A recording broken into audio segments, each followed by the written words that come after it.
Hello friends, welcome to my YouTube channel AV academy. दोस्तों, मैं हूं श्वेता और आप सभी का स्वागत है मेरे यूट्यूब चैनल एवी एकेडमी के साथ।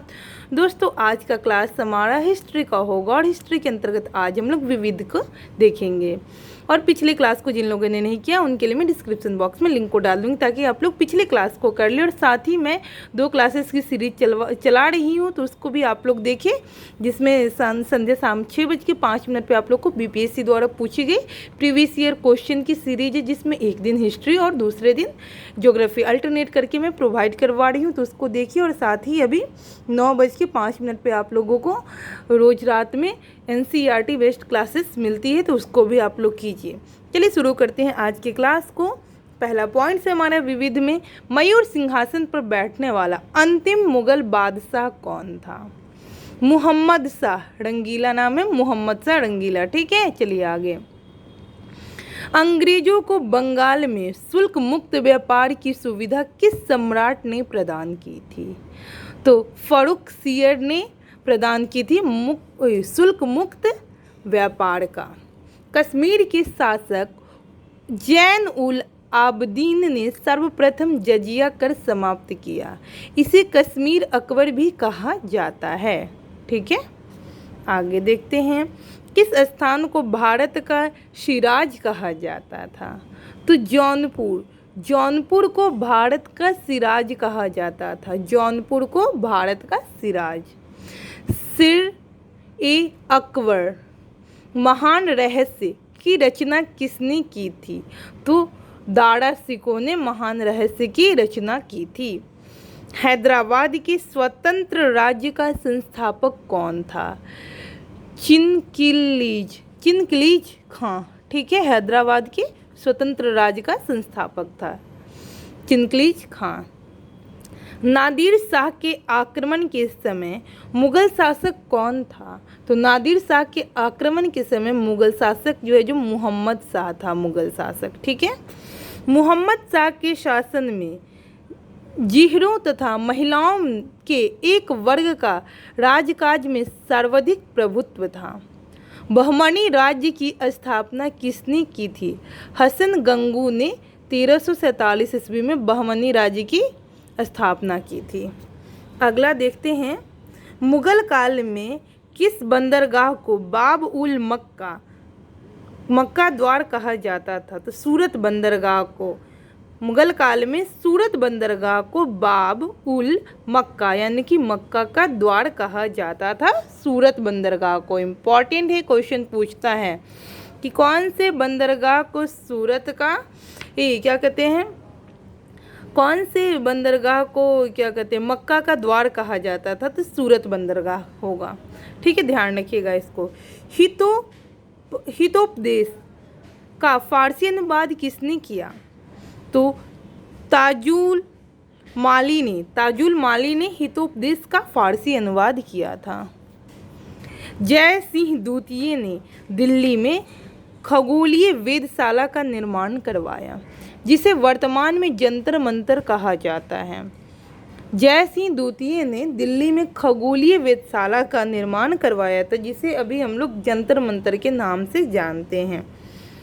विश्व का सबसे पुराना गुंबद कौन सा है? गोल गुंबद बीजापुर में स्थित है। यह सबसे पुराना गुंबद है। विश्व का सबसे पुराना गुंबद गोल गुंबद बीजापुर। मुस्लिम शासकों ने किसे उसकी प्रजा जगत गुरु कहकर पुकारती थी? तो इब्राहिम शाह द्वितीय को। ठीक है, इब्राहिम शाह द्वितीय को। अंतिम मुगल बादशाह बहादुर शाह जफर द्वितीय के पिता का क्या नाम था? तो अकबर शाह द्वितीय। ठीक है, अंतिम मुगल बादशाह बहादुर शाह जफर द्वितीय के पिता का क्या नाम था? तो अकबर शाह द्वितीय। वजीर गाजी उद्दीन ने दिल्ली में मुगल बादशाह शाह आलम द्वितीय को प्रवेश नहीं करने दिया था। ठीक है, आगे।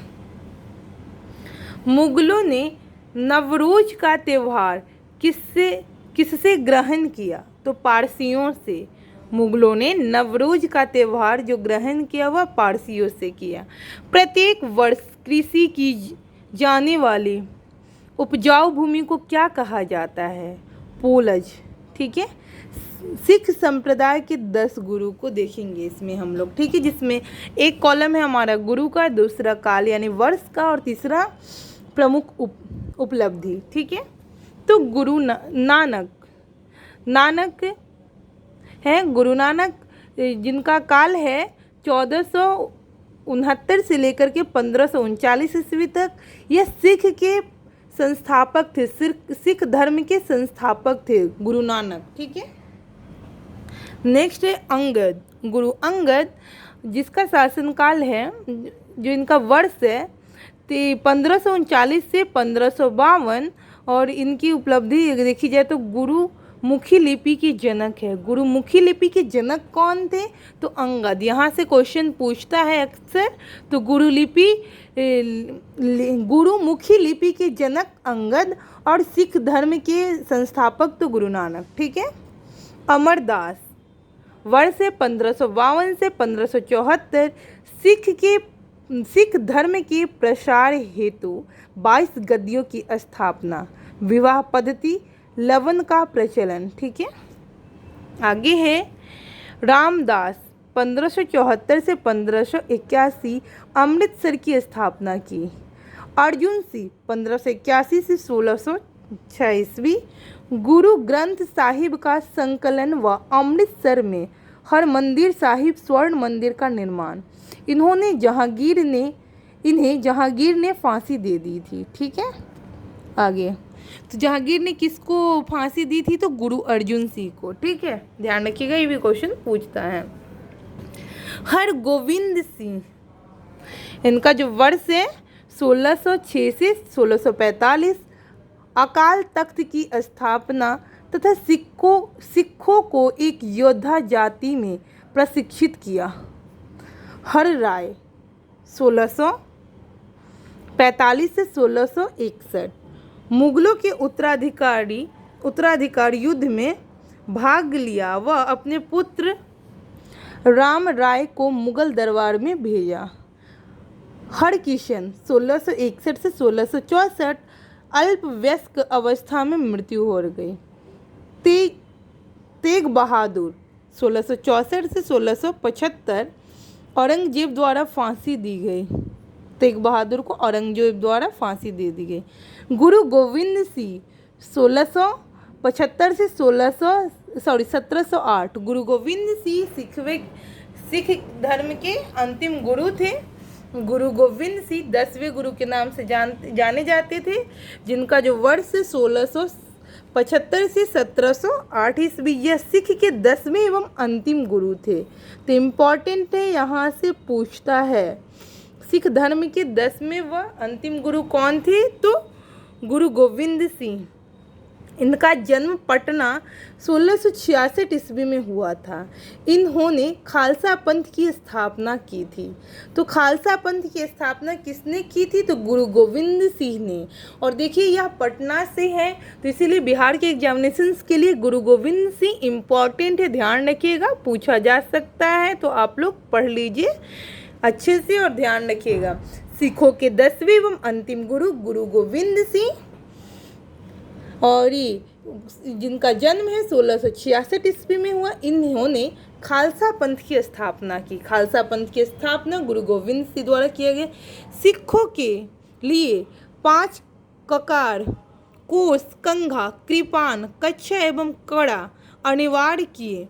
गुरु पद की समाप्ति की तथा गुरु ग्रंथ साहिब को ही गुरु घोषित किया, यानी कि गुरु जो पद थी उसकी समाप्ति की और गुरु ग्रंथ साहिब को ही गुरु घोषित किए। गुरु ग्रंथ साहिब को किसने? तो गुरु गोविंद सिंह ने।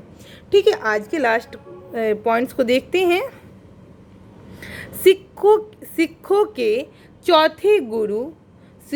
के चौथे गुरु संत रामदास ने अकबर द्वारा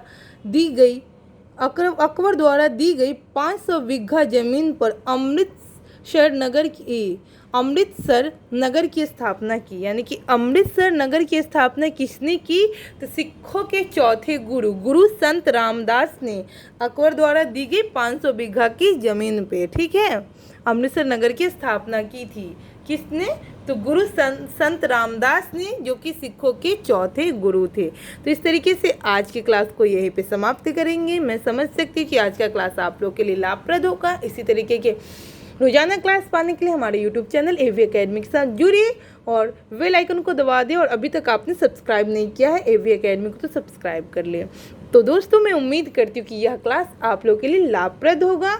इस क्लास को ज़्यादा से ज़्यादा लोगों को शेयर करें ताकि इस क्लास का बेनिफिट और लोगों को भी मिल सके और आपका और हमारा यह चैनल आगे ग्रोथ करे। Thank you.